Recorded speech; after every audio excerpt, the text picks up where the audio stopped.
मेरा नाम आरती है। जब मैं सिर्फ 19 बरस की थी तो लगा जैसे आसमान से खुशियों की बरसात हो रही हो। एक मासूम और जज्बाती दिल को लगा कि मुझ पर सच में भगवान की कृपा हो गई है। मैंने अपनी जिंदगी का सबसे बड़ा फैसला और शायद सबसे बड़ी गलती एक ही लम्हे में, एक ही सांस में कर डाली। कॉलेज के कैंपस में लेक्चर हॉल की सीढ़ियों पर मेरी नजरें अपने क्लासमेट विक्रम पर टिक गईं। वह मेरे लिए सिर्फ एक लड्डेच नहीं था, वह मेरे लिए सब कुछ बन गया। मेरा पहला प्यार, मेरा पहला सपना, मेरे भविष्य का सुनहरा ख्याल। हमारी मोहब्बत ऐसी थी जैसे दो आजाद पंछी एक ही पिंजरे में कैद होने को राजी हो गए हों। हम दोनों एक दूसरे के बिना एक पल भी नहीं रह सकते थे।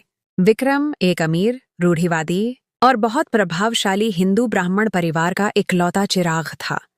उसके परिवार की जड़ें बहुत गहरी थीं और उनकी परंपराएं किसी लोहे की जंजीर की तरह मजबूत थीं। वह मुझसे बेपनाह मोहब्बत का दावा करता था। उसकी हर बात में सच्चाई झलकती थी, लेकिन सच यह था कि उसकी जिंदगी के सारे डोर आज भी उसकी माँ, मेरी सास बनने वाली माताजी रोहिणी देवी के हाथों में थे। रोहिणी देवी, एक ऐसा नाम जो सुनने में नर्म और सुशील लगता था, मगर शख्सियत लोहे की तरह सख्त थी।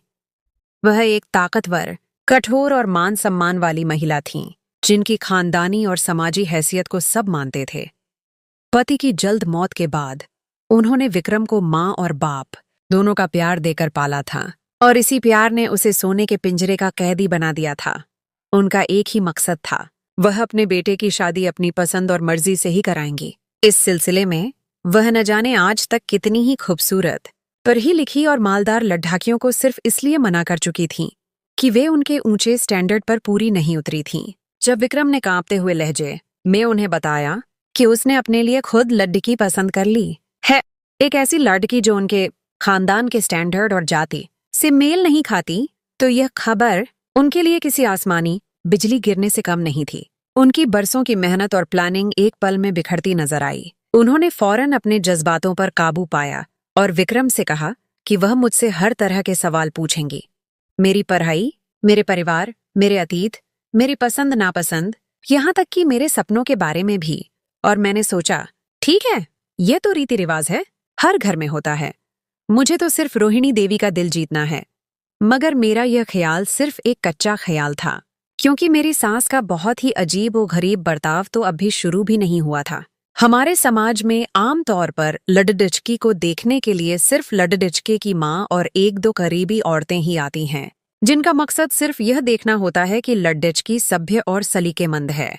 मगर मेरी किस्मत में यह आसानी नहीं लिखी थी। मुझे देखने के लिए 50 से ज्यादा औरतों का एक काफिला आया। ये कोई छोटा परिवार नहीं था, बल्कि एक संयुक्त परिवार का पूरा कुबीला था। यह मंजर मेरी जिंदगी का एक सदमा बन गया। मेरी सास रोहिणी देवी की 4 बहनें थीं, उनके परिवार की सभी बेटियां और बहुएं, उनकी ननदें, उनकी सहेलियां और न जाने कौन कौन, जो सब के सब मुझे, आरती को जांचने, तौलने और परखने आए थे। एक एक औरत का चेहरा शक और सवालों से भरा हुआ था, जैसे मैं कोई पुरानी कीमती चीज हूं जिसे किसी महंगे नीलाम घर में पेश किया गया हो।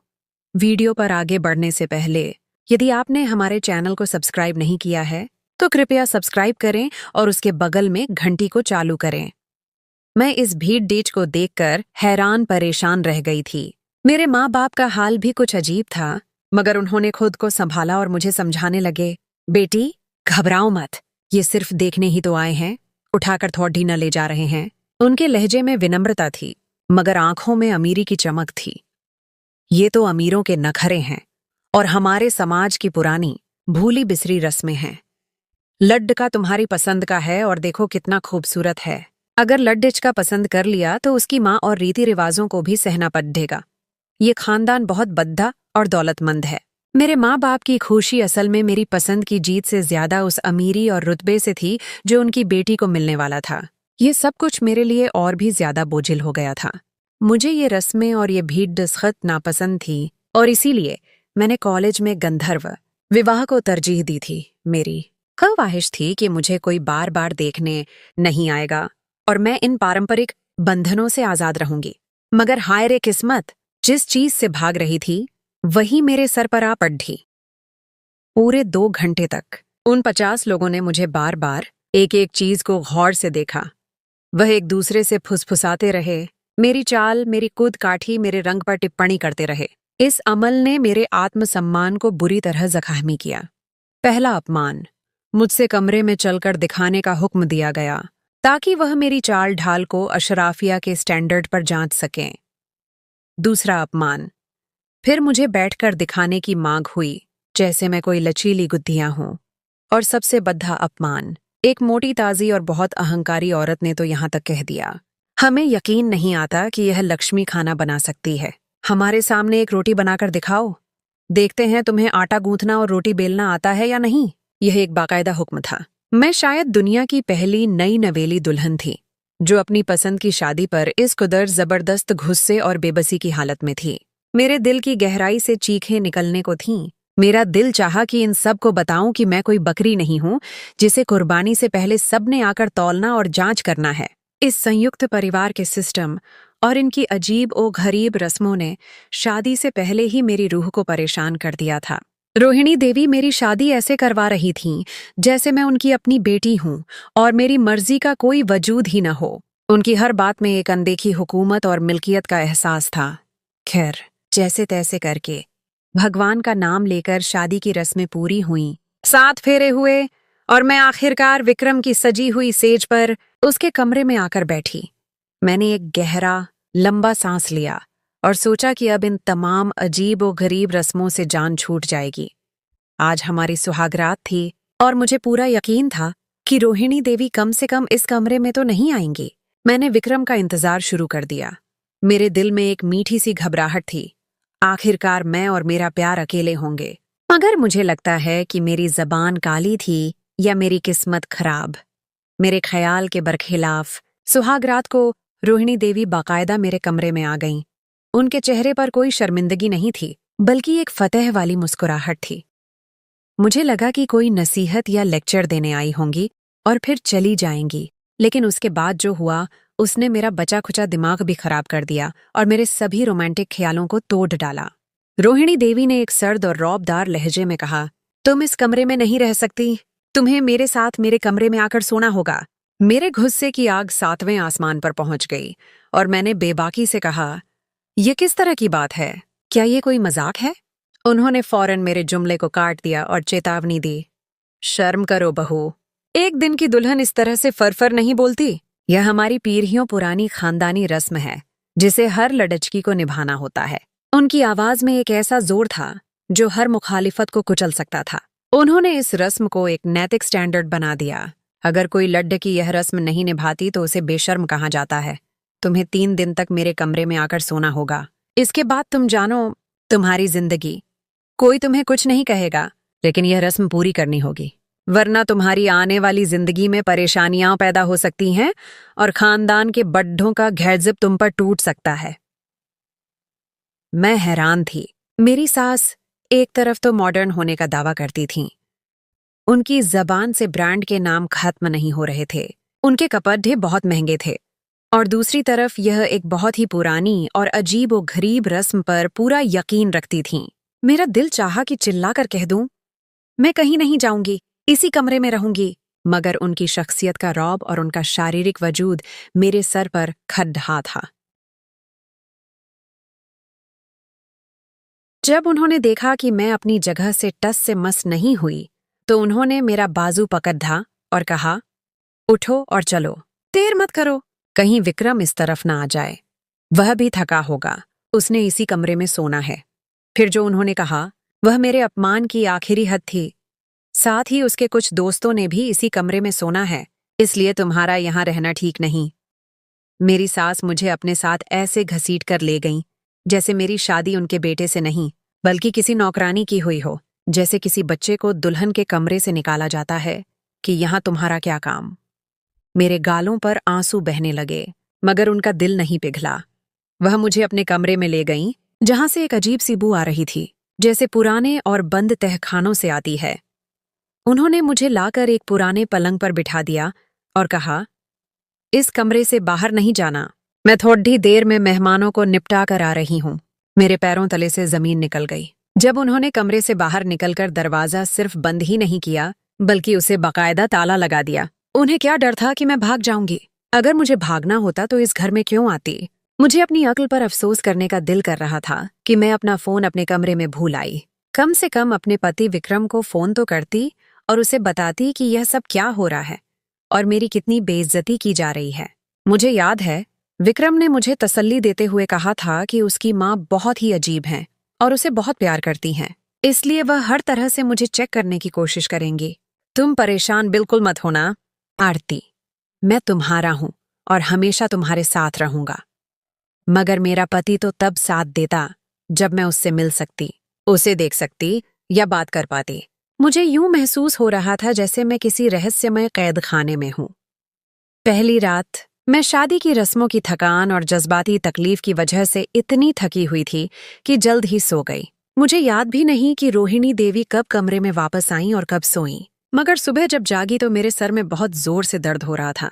आज हमारा रिसेप्शन होना था, जिसे हमारे यहाँ सत्कार कहते हैं। मगर रोहिणी देवी ने मुझे बताया कि आज कोई रिसेप्शन नहीं होगा, क्योंकि हम रिसेप्शन तब करेंगे जब तुम माँ बनोगी। ये सुनकर मुझे अजीब लगा, मगर मैंने कहा, ठीक है, जैसा आपकी मर्जी। मुझे वैसे भी तंग करने वाले रिश्तेदारों से कोई मसला नहीं था। पूरे दिन विक्रम से मेरी मुलाकात नहीं हुई। जब मैंने अपनी सास से कहा कि दोपहर का खाना मैं और विक्रम एक साथ खाएंगे, तो वह बेकाबू हो गईं। उनका चेहरा गुस्से से लाल हो गया। लड़की, मैंने तुमसे कहा है कि तुमने अपने पति से दूर रहना है। तुम तो यहाँ बैठकर उसके साथ खाना खाने के प्लान बना रही हो। तुम बेशर्म हो गई हो। मुझे भी गुस्सा आ गया और मैंने अपनी दबी हुई आवाज को ऊंचा किया। मैं उस कमरे में नहीं जा सकती। इसका मतलब यह नहीं था कि हम लोग साथ बैठकर खाना भी नहीं खा सकते। आप खुद सोचें, आप मेरे साथ क्या कर रही हैं? ये मुझे कबूल नहीं। वह फौरन अपने पारंपरिक हथियार पर आ गईं और बोली, मैं कुछ नहीं कर रही। यह इस खानदान की रस्म है। तुम इस पर सवाल नहीं उठा सकती। मैंने कहा, विक्रम ने तो मुझे इस रस्म के बारे में नहीं बताया। उन्होंने नफरत से मुंह बनाया। जब तुम विक्रम से मिलोगी तो पूछ लेना। यह तुम्हारा और तुम्हारे पति का मामला है। मुझसे बहस मत करो। मैं दिल ही दिल में उन पर तंज की हंसी हंसी और सोचने लगी कि यह भी तो मेरा और मेरे पति का मामला था, लेकिन आप हमारे मामले में अच्छी तरह घुसकर बैठी हैं। मैंने सारा दिन बाहर गुजारा, मगर विक्रम मुझे गलती से भी नजर नहीं आया। शायद उसे भी मेरे सामने आने से रोका गया था, या उसे भी रस्म के नाम पर किसी और कमरे में बंद कर दिया गया था। शायद रोहिणी देवी भूल गई थी कि मैं उनके कमरे में मौजूद हूँ। वह एक वक्त अपने कमरे में आकर फोन पर किसी जरूरी शख्स से बात कर रही थीं। उनका लहजा सख्त और शिकायत वाला था। उनका कहना था, बस समझो कि पैर की जूती को उठाकर सर पर रख लिया है। मुझे तो पसंद नहीं आई, पर क्या करें, आजकल के बच्चों का यही हाल है। सारी जिंदगी इनकी सेवा करो, इनकी हर फरमाइश पूरी करो, लेकिन ये हमारी कोई बात नहीं मानते। ये सुनकर मेरा दिल और भी टूट गया। मैंने अचानक दरवाजा खोला और उनके सामने आ खड़ी हुई तो मेरी सांस खामोश हो गईं, जैसे किसी ने उनकी जबान पकड़ डेच ली हो। कहने लगीं, जब तुम कमरे में ही हो तो अपनी मौजूदगी का एहसास नहीं दिला सकती थीं। तुम्हें तहजीब नहीं सिखाई गई? मैंने कहा, आप कैसे भूल गईं कि मैं भी यही कमरा इस्तेमाल कर रही हूं? मैं आपकी बात नहीं सुन रही थी। मैंने झूठ बोला, मगर वह मेरे दिल का हाल समझ गईं। रात को मेरे सर में बहुत जोर से दर्द उठा। दर्द इतना ज्यादा था कि मुझे मजबूरी में रोहिणी देवी को नींद से जगाना पड़ा। मैंने लड़खड़ाते हुए लहजे में कहा, सर में बहुत दर्द हो रहा है। मेहरबानी करके विक्रम को बुला दें। मुझे डॉक्टर के पास ले जाए। मैं और बर्दाश्त नहीं कर सकती। मेरी सास हंसने लगी, एक सर्द मजाकिया हंसी। तुम यह सब ड्रामा कर रही हो ताकि इस बहाने विक्रम से मिल सको। मैं तुम्हारी चालाकी समझती हूँ। मुझे उनकी सोच पर हंसी भी आ रही थी और गुस्सा भी। हंसी इस बात पर कि वह मुझे मेरे पति से आखिर कब तक दूर रख सकती हैं, और गुस्सा इस बात पर कि मेरे सर में वाकई बहुत दर्द था। रोहिणी देवी ने एक हुक्म वाले अंदाज में कहा, चुप करके सो जाओ। जो तुम्हारे दर्द की दवा है ना, वह तुम्हें तीसरे दिन तक नहीं मिलनी। इसलिए यह सब ड्रामा बेकार है। इस खानदान में आने वाली हर लड्ढी की 3 दिन बद्दी मुश्किल से गुजारती है, लेकिन फिर भी इस रस्म को पूरा जरूर करती है। यह इम्तिहान है तुम्हारा। न जाने रात का कौन सा पहर था कि अचानक मेरी आंख खुल गई। मैंने देखा तो मेरी आंखों को यकीन नहीं आया। रोहिणी देवी बिस्तर पर बैठी मेरे पांव दबा रही थीं। मैंने फौरन अपने पांव पीछे कर लिए और कहा, आप क्या कर रही हैं? यह सब क्या है? वह कहने लगी, तुम थक गई होगी, तुम्हारी तबीयत खराब है, तुम्हारे पाँव में दर्द हो रहा है, इसीलिए सोचा कि मैं दबा दूं। मेरी बहू है तो तकलीफ में तो नहीं देख सकती।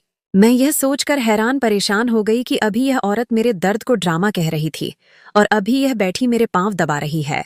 आखिर यह किस तरह की औरत थी? मोहब्बत और नफरत का यह कैसा मिला जुला बर्ताव था। ठीक है लड्डी अचकी, अगर तुम कहती हो तो नहीं दबाती, तुम आराम से सो जाओ। उन्होंने मासूमियत का नाटक किया। पर सोने से पहले यह दूध का गिलास पी लो, इससे तुम्हारा सर दर्द ठीक हो जाएगा और तुम सुकून की नींद सो सकोगी। मेरे सर में इतना दर्द था कि मैं उस वक्त कोई भी घरेलू नुस्खा करने को तैयार थी। मैंने बगैर किसी शक के दूध का गिलास खत्म कर लिया और लेट गई।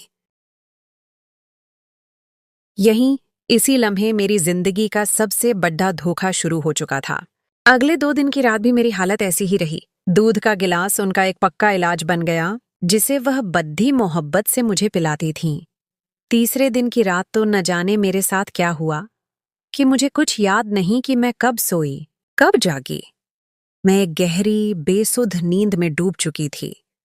मगर आज मैं बहुत खुश थी क्योंकि आज आखिरी दिन था। तीसरे दिन की सुबह मैंने सबसे पहले उठकर जल्दी जल्दी नहाकर तैयार हुई और इस इंतजार में बैठ गई कि कब मैं अपने प्रेम विक्रम से मिलूंगी। मेरे दिल में एक नई उम्मीद जाग चुकी थी। रोहिणी देवी कमरे में आईं। उनके चेहरे पर इत्मीनान था। उन्होंने कहा, रस्म खत्म हो गई है। तुमने बहुत अच्छे तरीके से ये रस्म पूरी की है। तुमने साबित कर दिया कि तुम हमारी बहू बनने के काबिल हो। मैं अभी विक्रम को बुलाती हूँ, फिर तुमको उसके हवाले कर दूंगी। भगवान तुम दोनों को खुश रखे। उनके लहजे में ऐसी मिठास थी कि एक पल को मेरा दिल भी पिघल गया। जैसे ही विक्रम कमरे में दाखिल हुआ, उसे देखकर मेरी जान में जान आ गई। उसके चेहरे पर थकान और परेशानी थी, जैसे वह खुद भी किसी कैद में हो। रोहिणी देवी भी वहीं मौजूद थीं, जैसे इस फंक्शन की जरूरी गवाह। लेकिन अचानक से वहां कुछ ऐसा हुआ कि मैं बुरी तरह चौंक गई। रोहिणी देवी ने एक्टिंग का मुजाहरा करते हुए रोना शुरू कर दिया। बिलक बिलक कर और ड्रामाई अंदाज में कहने लगीं, हम तो लुट गए, हम तो बर्बाद हो गए, सारा कुछ खत्म हो गया। उनका यह ड्रामा किसी सबसे बेहतरीन एक्ट्रेस से कम नहीं था। मुझे समझ नहीं आया कि मेरी सास को अचानक क्या हो गया था। विक्रम भी परेशान हो गया। वह फौरन उनके कूदमों में बैठ गया। पूछने लगा, माता जी, क्या हुआ है? आप क्यों रो रही हैं? आपका क्या मतलब है कि हम लुट गए? उन्होंने बनावटी तरीके से हिचकियां लेते हुए कहा, शुक्र है कि मैंने यह रस्म की, क्योंकि इस लड़ेचकी का मुझे 3 दिन में पता चल गया है कि इसके अंदर क्या है। सारी सारी रात न जाने किससे बातें करती है। मुझसे इतनी बदतमीजी की, जबकि मैंने तो इसके पांव भी दबाए थे। विक्रम ने मुझे ऐसे देखा जैसे मुझे खा जाएगा। उसकी आंखों में मोहब्बत की जगह शक और गुस्सा था। आरती, माताजी क्या कह रही हैं? ये सच है? मैंने गुस्से से कहा, ये सब झूठ बोल रही हैं। यह आपको मुझसे दूर करना चाहती है। रोहिणी देवी ने विक्रम की तरफ देखकर आंसू पोंछे। मैं झूठ बोल रही हूँ? क्या मैंने तुम्हारे पांव नहीं दबाए थे? बोलो, अगर मैं झूठ बोल रही हूँ तो कसम खाओ। विक्रम मुझ पर चिल्लाया। हाँ या ना मैं बताओ? क्यों चुप हो? मैंने कड़वा घूंट पिया और कहा, हाँ, उन्होंने मेरे पांव दबाए थे। रोहिणी देवी ने इशारे से विक्रम को चुप करवाया और अपनी कहानी जारी रखी। न जाने किससे फोन पर बात कर रही थी। कह रही थी कि यहाँ पर ज्यादा दिन नहीं रहूंगी। दौलत हाथ में आ जाए तो यहाँ से निकल जाऊंगी और विक्रम को छोड़ डच दूंगी। फिर वह ड्रामेटिक अंदाज में रुकीं और आहिस्ता से बोलीं, और एक रात कमरे में थी ही नहीं। पूछो इससे कहाँ गई थी? और तीसरे दिन अचानक से चकरा कर गिर गई थी। मैं इसे डॉक्टर के पास ले गई और तुम्हें पता है डॉक्टर का क्या कहना है कि यह उन्होंने अपनी आवाज को रूंधा कर दिया। उम्मीद से है, शादी से पहले ही। मेरा मुंह खुला का खुला रह गया। मेरे जिस्म में खून जम गया। मेरी सास ने न जाने क्या क्या कह दिया था। मेरे खिलाफ साजिश की आखिरी हद थी। विक्रम ने बहुत गुस्से से पूछा, आरती, क्या यह सब सच है? क्या तुमने मुझे धोखा दिया? मैंने अपनी पूरी ताकत से चीखकर कहा, इसमें कोई सच्चाई नहीं। ये झूठ बोल रही है। यह मुझे यहाँ से निकालने के लिए साजिश कर रही है। मेरी सास ने एक बार फिर फतेह वाली मुस्कुराहट के साथ कहा, मुझे पता था यही कहेगी, और तुम भी तो मोहब्बत में इतना पागल हो गया था कि तुम भी मेरी बात को नहीं मानेगा, इसलिए मैंने कुछ सबूत इकट्ठे किए थे। सबूत? सबूत का नाम सुनकर मैं हैरान हुई कि मैंने जब कुछ किया ही नहीं तो सबूत कहाँ से आ गए। उन्होंने विक्रम को एक मोबाइल फोन पर कुछ तस्वीरें दिखाईं जिनमें मैं उनके कमरे में बेसुध सो रही थी और मेरे साथ कोई शख्स बहुत ही करीब बैठा हुआ था, जिसको मैं जानती भी नहीं थी। मैंने उसे इस घर में या शादी में कहीं नहीं देखा था। मेरे पैरों तले से जमीन निकल गई। इसका मतलब था कि मेरी सास मुझे बेहोश कर दिया करती थी और दूध के गिलास में भी बेहोशी की दवा थी। वह मुझे मेरे पति की नजरों से गिराना चाहती थीं। मुझे उसकी जिंदगी से हमेशा के लिए निकालना चाहती थीं। मुझे एक सेकंड के लिए लगा कि विक्रम मेरी सास की दिमागी हालत से वाकिफ था और जानता था कि वह इस रिश्ते से खुश नहीं थीं। वह मेरा साथ देगा। मगर हैरान तो मैं तब हुई जब विक्रम ने उनको चुप करवाया और कहा, माताजी, आप फिक्र न करें, कुछ बर्बाद नहीं हुआ। आप कहती हैं तो मैं इसको अपनी जिंदगी से निकाल दूंगा। जैसा आप कहें, बिल्कुल वैसा ही होगा। उसके लहजे में एक सर्द, खौफनाक इरादा था। मैं रोने लगी, चिल्लाने लगी, ये कैसी बातें कर रहे हो? यह सब झूठ है। ये तुम्हारी माँ कर रही है। तुम मेरी बात पर यकीन क्यों नहीं कर रहे? विक्रम ने गुस्से से कहा, तुम्हारे पास तुम्हारा फोन नहीं था? तुम झूठ बोल रही हो। तुम्हारे पास तुम्हारा फोन था क्योंकि मैंने तुम्हें मैसेज किया था और तुमने जवाब भी दिया था। ये बात मत छुपाओ। मैं और भी हैरान हुई। इसका मतलब मेरे खिलाफ पूरा प्लान बनाया गया था, जिसमें मेरी सास के रिश्तेदार भी शामिल थे। कोई ऐसा था जो मेरी जगह बनकर विक्रम से फोन पर बात कर रहा था, ताकि विक्रम यह समझे कि मैं रस्म की वजह से नहीं मिल रही, बल्कि जानबूझकर दूर रह रही हूं। मैंने तुम्हें कहा था कि तुम मुझे अपनी तस्वीर भेजो, लेकिन तुमने कहा कि रस्म है और तुम नहीं भेज सकती। मुझे लगा कि तुम हमारे खानदान की रस्म इतने अच्छे तरीके से निभा रही हो, लेकिन असल में तुम मुझसे बेवफाई की रस्म निभा रही थी। मैं तुम्हें अपनी जिंदगी में एक पल कभी नहीं रखूंगा। विक्रम के कान में मेरी सास ने कोई खुफिया बात की। मुझे नहीं मालूम दोनों में क्या बात हुई, लेकिन इस बात को सुनने के बाद विक्रम का वजूद कांपने लगा। उसकी आंखों में आंसू आ गए, जैसे उसका दिल टूट गया हो। उसने इसके बाद कोई बात नहीं की और वहीं खड्डे खड्डे मेरा रिश्ता हमेशा के लिए खत्म करने का ऐलान कर दिया। मैं जमीन पर ऐसे बैठी कि जैसे मेरे जिस्म से मेरी रूह निकल गई हो। शादी के सिर्फ 3 दिन बाद मुझे अपने पति के हाथों तन्हाई और जिल्लत मिली। मेरी जिंदगी का सबसे बड़ा हादसा हो गया। यह वह कीमत थी जो मैंने पसंद की शादी और अमीर खानदान की बहू बनने के लिए अदा की। मुझे मेरे घर वापस भेज दिया गया। मेरे माँ बाप हैरान परेशान थे। उनके सपने टूट चुके थे। 2 हफ्ते बाद मेरा सामान वापस आ गया तो मुझे मेरी सास रोहिणी देवी की कॉल आई। उनकी आवाज में कोई शर्मिंदगी नहीं थी, बल्कि एक शैतानी जीत का एहसास था। आरती, उन्होंने सख्त लहजे में कहा, तुम मुझसे मेरे बेटे को छीनना चाहती थी, लेकिन मैंने तुम्हारा काम खराब कर दिया। तुमने एक संगलत माँ के जज्बातों को ललकारा था। अब मैं अपने बेटे की शादी अपनी मर्जी से कराऊंगी। मेरा बेटा मेरा सब कुछ है। तुम्हें क्या लगता था कि उसे तुम्हारे हवाले करके मैं बेफिक्र हो जाऊंगी? मैं सुकून से सो सकती थी? कभी नहीं। मैंने रोते हुए मगर मजबूत लहजे में कहा, आपने मेरे साथ यह सब क्यों किया? मेरा तो कोई गुनाह नहीं था। वह बोली, देखो कैसे चालाकी से किया कि तुम बर्बाद हो गई। यह रस्म मेरी सबसे बड़ी चाल थी। वह तुम पर कभी यकीन कर भी नहीं सकता। मैंने हमेशा उसे यही सिखाया है कि इस दुनिया में सबसे बड़ा रिश्ता माँ का होता है। वह मेरा बेटा है। कहते हैं कि दूध का जला छाछ भी फूंक फूंक कर पीता है। अब वह हर लड़की को शक की निगाह से देखेगा और आखिर में सिर्फ मुझ पर ही भरोसा करेगा। जब मेरी सास मुझे यह सब कह रही थी, तो मेरे अंदर की कमजोर आरती मर चुकी थी और एक मजबूत औरत ने जन्म लिया था। मैंने फौरन एक और फोन पर उनकी आवाज रिकॉर्ड कर ली। यह मेरे बर्बाद होने का सबसे बड़ा सबूत और मेरे बदले का अकेला रास्ता था। और यूं 3 दिन की रस्म ने एक घिनौनी साजिश और एक मजबूत औरत को जन्म दिया।